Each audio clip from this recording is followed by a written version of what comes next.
All year round, Frontier Home Products and Design has what you need to make your home comfortable and beautiful. Relax on a new timber tech deck designed by Frontier's experts. A new fireplace from Frontier Home Products Fireplace Gallery adds warmth and serenity to any home. Beauty and versatility at Frontier Home Products and Design Center, 4213 Peachtree, 5th next to the Bayfront Highway. Frontier Home Products and Design Center. Discover a new frontier. PA contractor number PA039007. Get paid to drive. Start a new career behind the wheel at the EMTA. If you are looking for a high-paying and rewarding career with full benefits and paid training, stop by or apply online today with the EMTA. Plus, EMTA riders can now enjoy free Wi-Fi on new, clean, and environmentally friendly buses to travel all over Erie County. Visit ridethee.com for more information. Get on board EMTA. Get on board EMTA. Get on board. Welcome to TalkErie.com's Joel Natale Show, Erie, Pennsylvania's daily podcast. Every day, we tackle the biggest issues that the Erie, PA region faces. Stay informed and involved as we advance the narrative of Erie. Now, here's Joel Natale. Once a month, the county executive comes from, what is it? Is it the fifth floor up there? Fourth floor? It's the fifth floor, but generally I come from wherever I'm working. That's true. I don't spend a ton of time I up find there. that interesting that the mayor's on the fifth floor and the county executive's on the fifth floor. That's interesting. They must have done that when they redid the courthouse to compete. Right, I would think so. Well, Brenton Davis, the county executive, is with us. Welcome for your June visit here. Again, what are you working on right now? What's like dominating your time? I mean, there's a ton of stuff. So I mean, it's the follow up from Select USA. I mean, that's a big part of our time. You know, the other part is moving this tiny homes village forward. You know, the zoning and the boots on the ground stuff. We're going to get guys here. It should be one called here by Monday that me and a couple of the guys from the county, we're going to get out there and do a little bit of excavating and put in a little bit of a road and an apron to get in there. I mean, just the cost that we got back were kind of high, and I was like, that's ridiculous for scratching out some topsoil and laying down some fabric and some stone. So we're just going to roll up our sleeves and do it ourselves and save the taxpayers $1 so we can put as much back to this project as what we can. You know, and obviously train some guys while we're doing it there. So and you don't get pushback. I mean, what are they going to say? You know, I mean, if you want to do it for less money than we can do it, then come on with it. The union doesn't do a formal complaint. I mean, the union has nothing to do. I mean, it's like we don't have anybody that does that kind of work. I mean, you're talking about excavating and digging a road and hauling stuff off. You know, I mean, I'll hire the trucks and just volunteer my equipment and just do what I do. You know, but that really saves money. I mean, and where those tiny homes are over by the it's over by the Resilience Center, the old work release building. I mean, you drive by there 16th and Parade, and I'm sorry, but Wallace, right? What's Parade? Yeah, Parade. Between Parade and Wallace would be where it's at. 14th. Yeah. But you look at.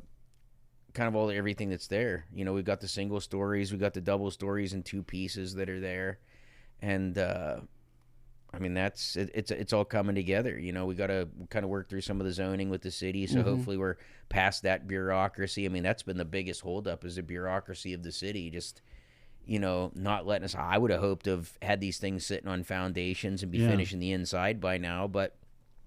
I mean, we've got contingency plans, and we're just going to throw you're a still lot waiting on a final permit, or so I mean, that's what's the whole what are you hearing? You know, it's your question. Yeah, I mean, I guess your guess is as good as mine. So well, I mean, because I heard that we had a new sheriff in town, and that this stuff was going to happen more quickly. Well, I mean, I hope, but I mean, I'm not talking about the mayor. I'm talking about in zoning in code enforcement. It's just something, I guess, like I said, we got to work through. I mean, hopefully this meeting this week, we get it all hammered out, and in the city really put some tailwinds at our backs here and helps us with this initiative. I mean, I never thought in a million years we'd have 25 tiny houses built before we could get something through our own city government. But I mean, that's the reality. I And don't know what it who's is. the target? Who's gonna live in these?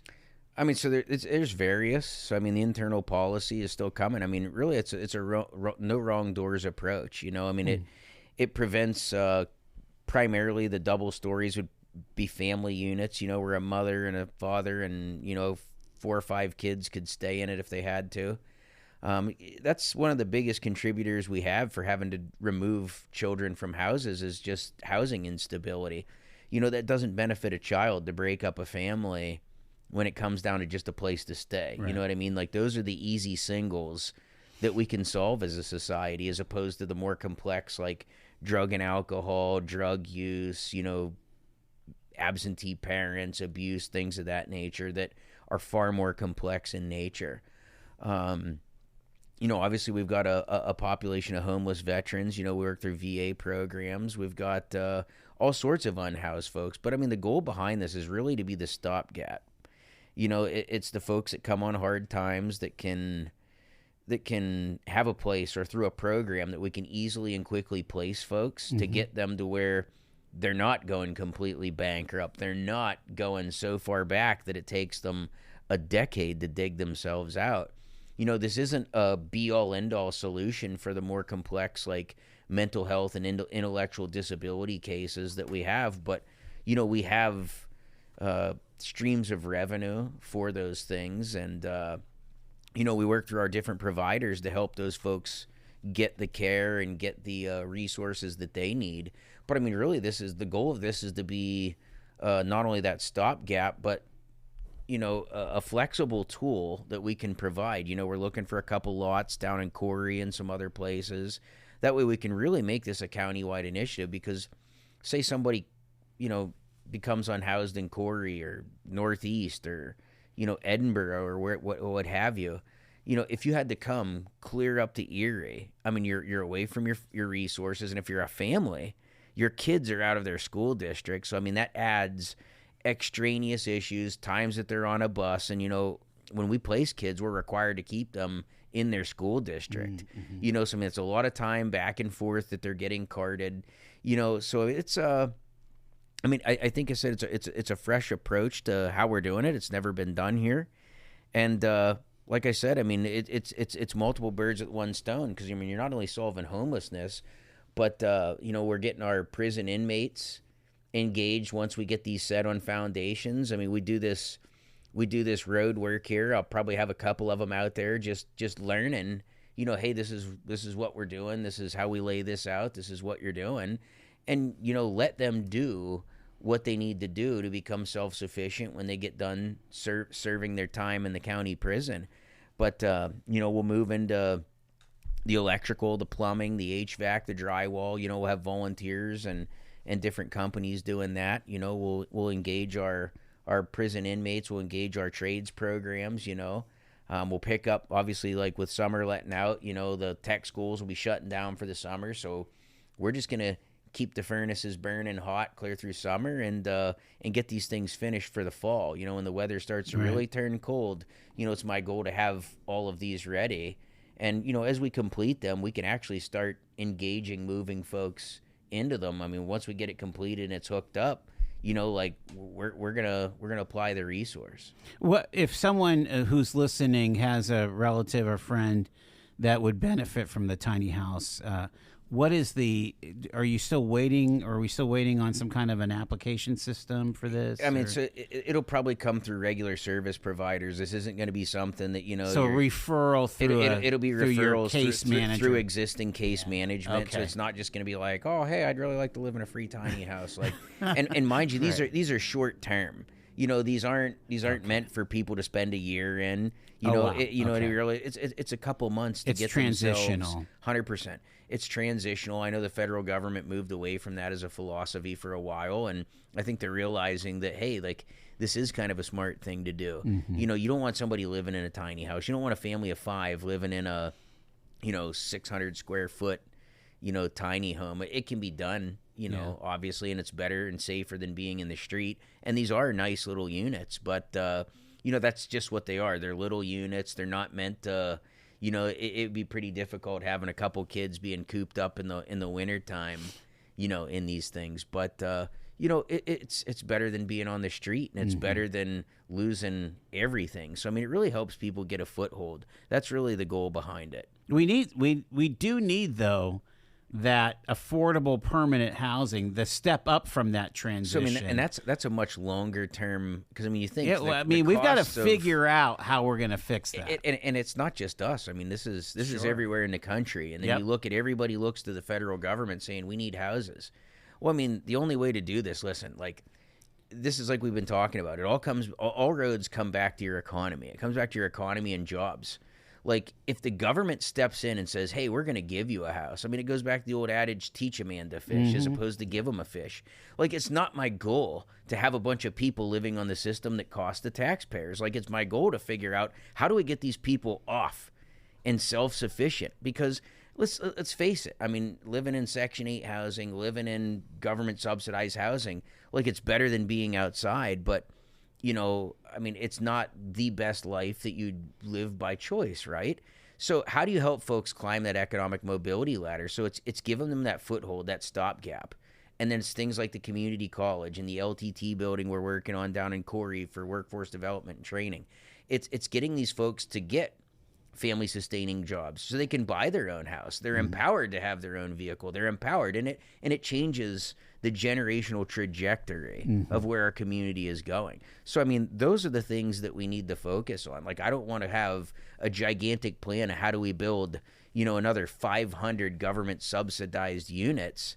I mean, that's just like turning on the beacon of benefits. Like, that's not at all the reality of what we're trying to achieve here. I mean, you want people to be self-sufficient, and you want them to have a life that they can be proud of and be healthy and happy. But isn't some of this conversation, and I didn't plan on going this way, but just 30, 60 seconds more.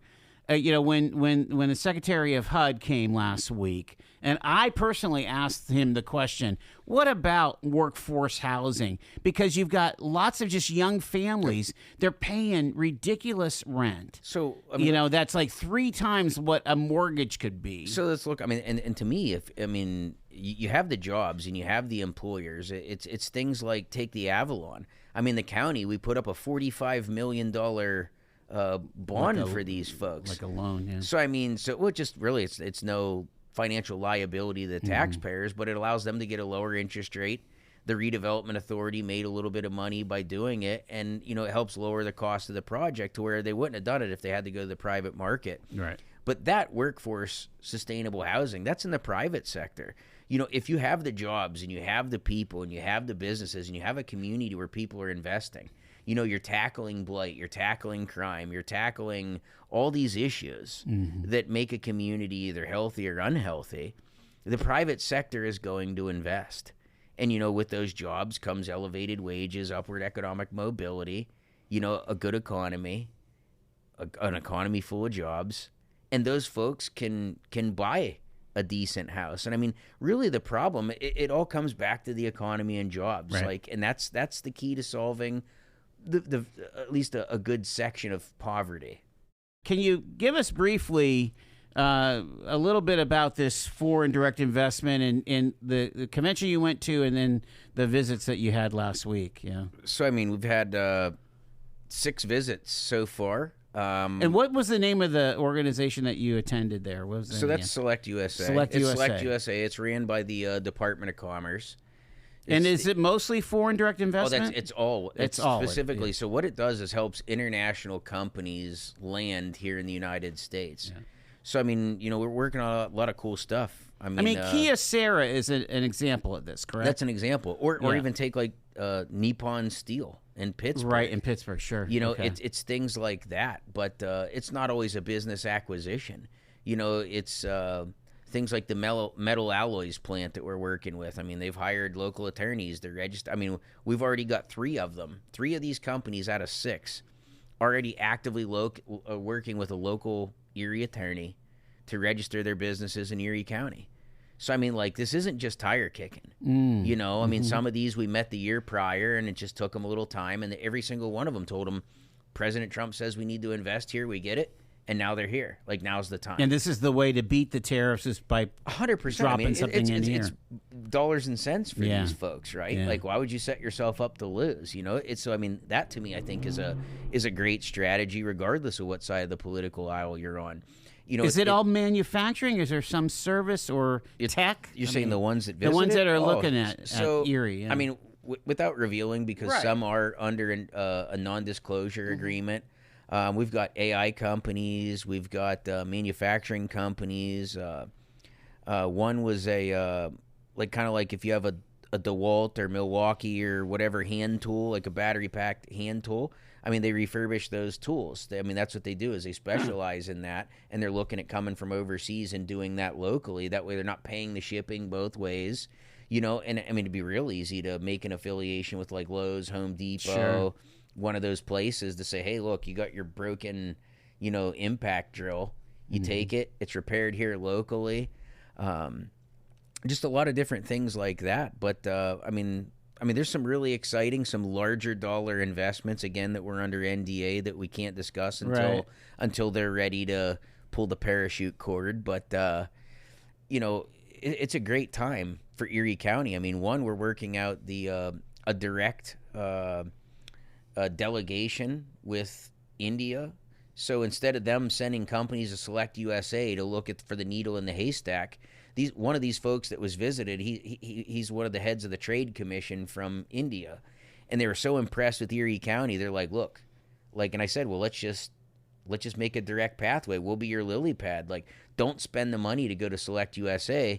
Come here to Erie County. Once they saw IHAC, once they saw Mercyhurst Intel, once they saw Penn State Barron's Resolve, they saw all these different things, and they're like, wow, like, you can really get a business off the ground here. The Gannon Small Business Development Center, the Beehives, the county invested ARPA dollars in. Yeah. And they're like, you're really committed to this. And you say, absolutely. Like, we can help you lock, stock, and barrel, whether you're a, you know, $100 billion company or whether you're a, you know, a 3 or 4 or 5 year $500,000 startup. You know, so I mean, a lot of these companies, luckily, the ones that have visited are fairly established. You know, I mean, they've got a foothold, they've got employees, like, they've got larger dollar revenue. I mean, the one we're looking at is a $20-25 million phase one investment with 100 jobs out of the gate. Where would the workforce come for companies like these? So a lot of it's mixed. So some of it, I mean, the vast majority would come from the local populace. You know, it's upskilling. It's like we talked about in this previous segment. This is how you get folks from working low dollar service, you know, making $10, $12, $14 an hour to how do you make $65, $75, $80+ thousand a year? Yeah. You know, and this is how you do it.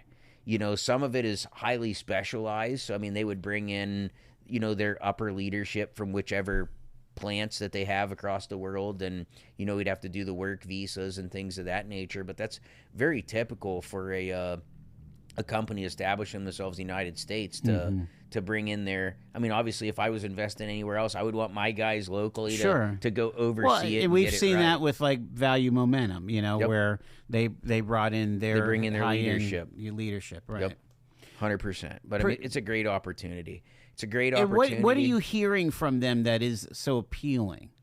About Erie County? Yeah. Well, I mean, you know, I think our team, our economic development team, I mean, just went down there and we outmaneuvered states. I mean, you saw the posts, you saw the videos. I even had other states going, what the heck are you guys doing? Like, how are you? And it's all about quality conversations. It's all about drawing folks in. But the secret is, and I don't want to give out the secret on the radio, but you know, it's us. It's the small town touch. It's having the county executive, having the RDA directors, having the economic development folks where we know where the sites are. We know where the water is. We know who the water authority people are. Like, listen, you have a puzzle, we can solve it. You know, like, we're not going to, say, Wyoming's booth and saying, well, what do you got for me incentives? And, you know, they make you fill out a form and you stick it in a stack of 200 and then they ship it out to wherever counties or whoever. And, you know, and that's why I think the Pennsylvania booth gets a little upset that we're there because, one, we're outmaneuvering the state unapologetically. And two, it's because we can make deals. You know, we can say, well, here's a plot of land. The RDA already has control of it.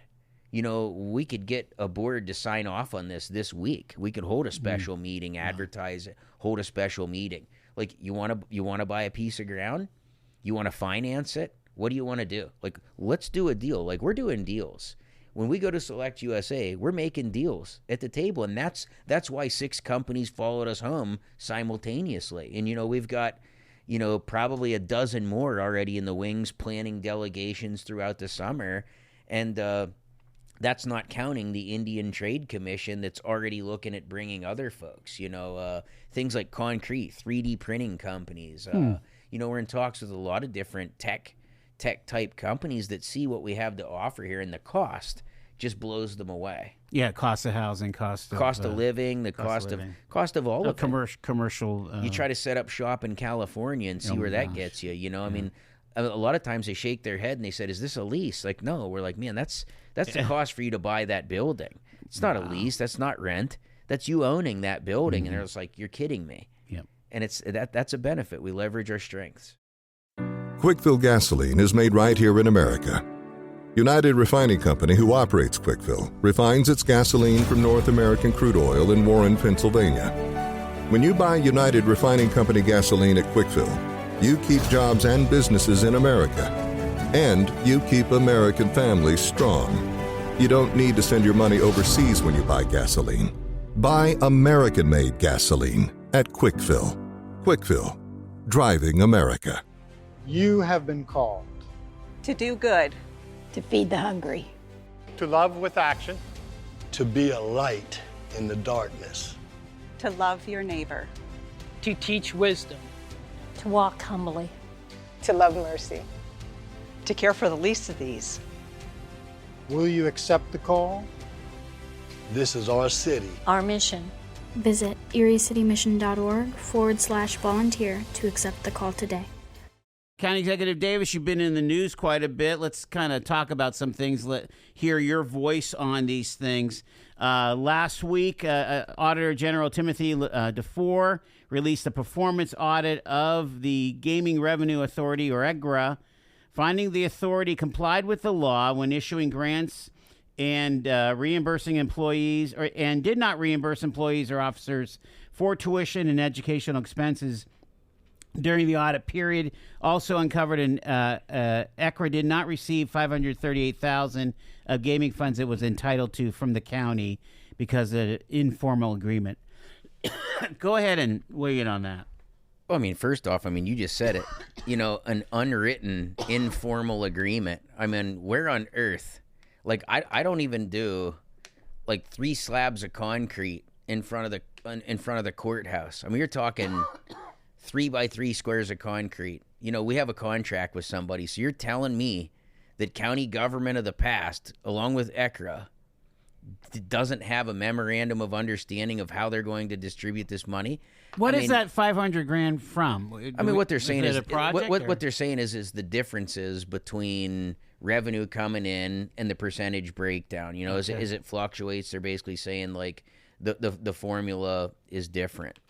You know, I mean, you can argue that whichever way, but I mean, at the end of the day, I mean, when you literally come into your report, now keep in mind, this was just 2 years. Well, I mean, you got a guy that just ran for county executive from a supposedly apolitical organization. Well, obviously we know they're political because your chief guy, your employee, just ran for political office. You can't argue ECRA's apolitical. You just can't. I mean, that just threw the baby out with the bathwater at that point. But we all know what it is. I mean, you're preparing for a political run, and my administration has been unapologetic about holding boards, authorities, and commissions accountable. So, of course, you're not going to have any major glaring errors the last 2 years with us staring at every single thing, us internally auditing, looking, questioning, having people at the meetings.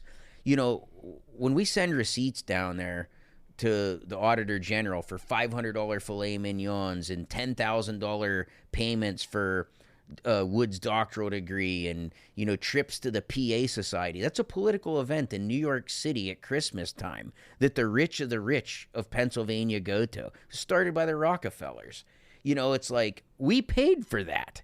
You know, you look at the things that we're paying for. So, I mean, it wasn't my intention for them to pick a 2-year window. I mean, I sent them a whole slew of things. And I mean, there was no report that came back on any of those receipts. I mean, was that the easy way out? I don't know. But either way, a lot of questions still remain. Okay, you want to say that you're allowed to do loans. It didn't say that all of these loans are in Erie County. Like I've requested multiple times, who has the loans, what interest rate are they paying, and how many loans you have that are in default. Like taxpayers deserve to know. But aren't all those records online? No. I've seen a lot of them. There's not a single. You can't tell by looking online who has what loan. You can't tell whether they're current. You can't tell whether they're delinquent. And then you look at ECRA that passes a resolution how long ago that says, well, if any of these default, we'll consider it a grant. So basically, like if any of these businesses that they take a chance on investing in goes defunct, I mean, keep in mind, there's already $1.5 million in unrecoverable losses that are already on their books from previous loans. So, I mean, I don't think it's unreasonable for the county executive, and you made a point, earlier, before we came on air, this isn't a political witch hunt. I mean, I can tell you Perrywood lost by a landslide. I'm still not letting this go. This has nothing to do with politics. This has everything to do with right and wrong when it comes to casino gaming revenue. When we voted on that in 2006 to say, are we going to allow a casino here? It was under the premise that it was going to lower people's taxes. That has failed to happen. That has absolutely failed to happen. It's not that these projects aren't great. It's not that there's not a lot of good things, Mission Main Street and all these other things. But, I mean, I think there's a lot of grandparents out there and retired folks and hardworking families that are like, you know what, man? I'm out here and I vote. You don't have to like me. You don't have to like my methods. You don't have to like all the infighting. Now the heir apparent on the Democratic side that won the election, wants to say like, oh, can't we all just get along? I'm going to tell you what happens when you just get along in government. Things like the previous ECRA, things like the GEIDC. You get a rubber stamp executive with a rubber stamp council that does whatever the heck they want with no checks and balances, and the taxpayers are left to foot the bill. Like two branches of government aren't supposed to go all the way to the end. Why else these same Democrats are saying, oh man, guys, why can't you get along, are the same ones that are trying to control the House and balance out, President Trump and all these other things. That is the nature of the American democratic system. It's checks and balances. Like, I'm not there to, bid the will of counsel or vice versa. I mean, there's checks and balances. The veto exists for a reason, and somewhere in the middle through that dissent is the strongest and best answer for our community. Not everybody doesn't get, someone doesn't get everything and the rest don't get nothing. I mean, everybody gets a little of something in the end. So will you commit to me right here that you're going to settle up this I'm not going to $500,000? commit to, absolutely, I'm not committing to any of that. I mean, there's a lot of legal things. I mean, I read the report when it came out. Will your solicitor go over all this? Absolutely. I mean, we're already doing that. Yeah. I mean, again, you look at this, an informal. I mean, who on earth? I mean, think about that. If somebody, say a contractor that did our parking lot recently said, hey, you know what, county executive, there was an unwritten informal agreement prior to you coming here. I'm owed an extra $100,000. Unwritten and informal. Right. I mean, no contract, no case. I mean, first off, but unwritten and informal. I mean, that even if that was me in the room, that is not a contractual obligation in any way, shape, or form. I mean, the council is concerned that that you're going to push on this. Council's always concerned, but look at where their bad ideas have gotten us. I mean, they're terribly misinformed. I mean, even take this revenue for the inmates. You got Terry Scatella on the news saying, "Oh, this is blood money," and the Davis administration did this. Newsflash: if you actually knew what you're talking about, this contract of us housing federal inmates has been in place since 1995, right, under the Judy Lynch administration. What I did do in May is get the taxpayers of Erie County more money per inmate. That's the art of the deal, getting more money to make sure that we're being compensated appropriately. I put that in my budget knowing that, hey, we can make a little bit more money. Let's renegotiate this, which I lowered the cost of overtime so the taxpayers don't have to foot that bill. It's things like, and I suggest, as I sent down, and I think they're going to vote on it tonight or maybe next week, but why on earth, if you have external revenue coming in for providing a service to the federal government, and we have $600,000 in boilers that need replaced. Now, mind you, if they fail, we could get a civil rights lawsuit from every inmate in there and lose our tails, because you would lose if they didn't have hot water. So, this is things that we've inherited 30, 40 years of managed decline and lack of maintenance. So you look at those things, and for us to utilize that money to pay those bills, that saves John Q. taxpayer at home from having to foot that $600,000. So you don't want the money to go back into the general fund. You want it to stay with the prison. use it here and now. Number one, it doesn't necessarily have to be just the prison. Okay, but just defray the cost to the taxpayers, like we're supposed to be doing with the casino gaming revenue money. Like, offset the cost. Like, you got a counsel, and here's the funny thing. And I said this in a media interview. You've got Scatella, you got Rock Copeland, they'll go up to the Jefferson and grandstand, but they also did the same thing about the budget, right? Grandstanding about the budget. Oh, it's such a mess, and the revenue. Okay, now I'm calling BS times 2, because if it was truly as bad as they say, if the budget is truly as bad as they say, why on earth would you even utter the words that you want to turn away millions of dollars from a federal source that taxpayers don't have to pay for? That just goes to show these folks either A, don't know what they're talking about at all, and we consistently prove them all wrong, or B, you do know what the right answer is, and you're misleading the public simply to play politics. So which is it?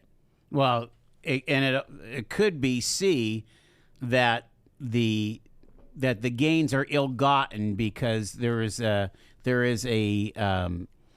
desire to not cooperate with the federal government in the way that they're doing detainees. Well, that's a philosophical approach, right? Since 1995, they didn't have any problems with it until now. Again, according to Councilman Copeland, Kathy Dahlkemper in 2 terms had 12 detainees. We've had 12 detainees within weeks. I would disagree with those numbers, number one.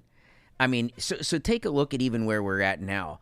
The vast majority of this money doesn't even come from detainees. The vast majority. So say for instance, somebody is held and is sentenced to a federal prison. Let's just say any one of these federal folks that go away to a federal prison, they appeal, they come back here for any reason. They have to come back here and stand trial. They're a federal inmate that we house. So that's why the U.S. Marshals has the contract. So, they're out there telling folks, this is a contract with ICE. Actually, no.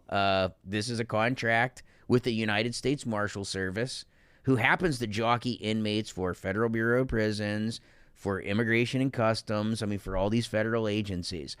The vast majority of this money has absolutely nothing to do with the detainees in the holds that we have.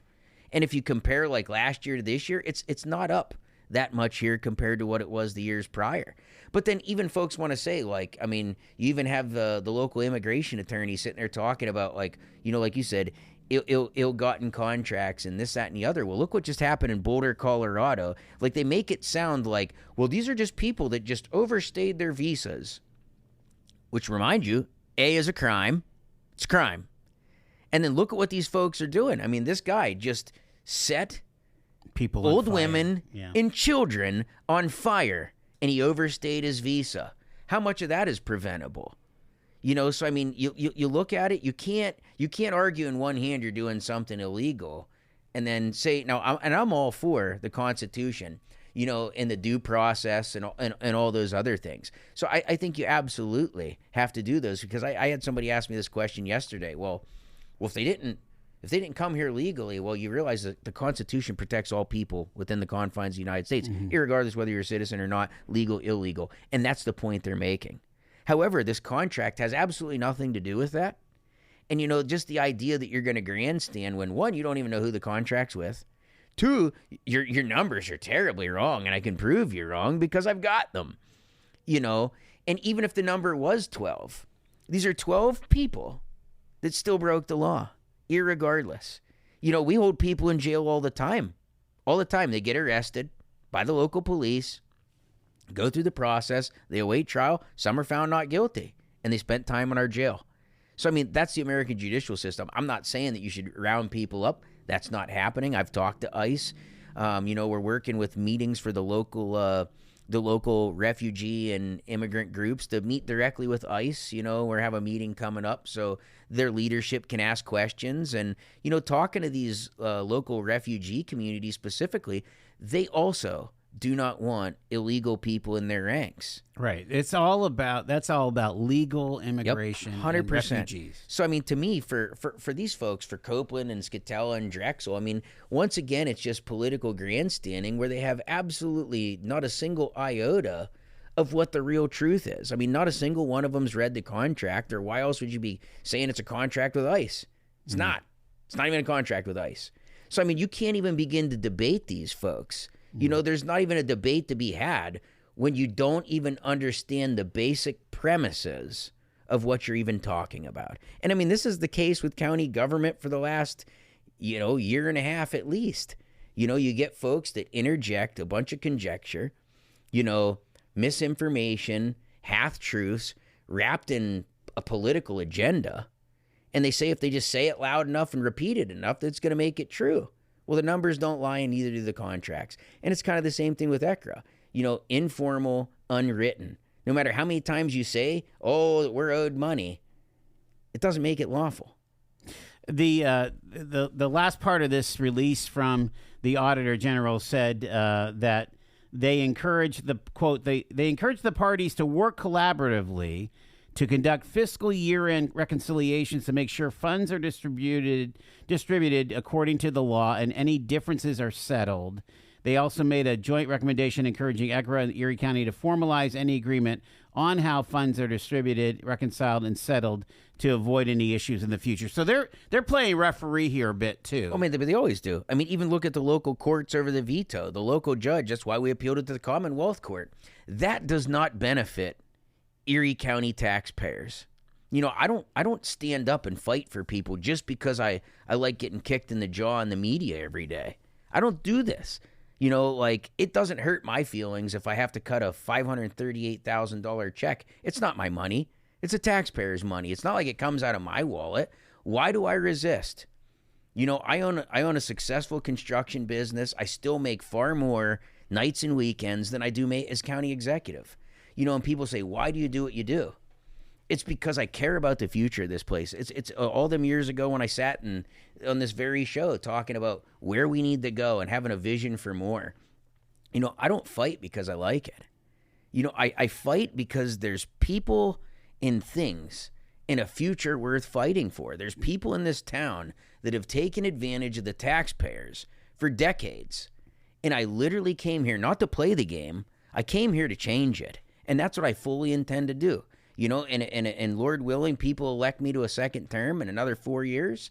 We're going to continue to do things like Project Resolve, Project Neptune, continue to bring businesses, continue to bring jobs here, continue to bring prosperity.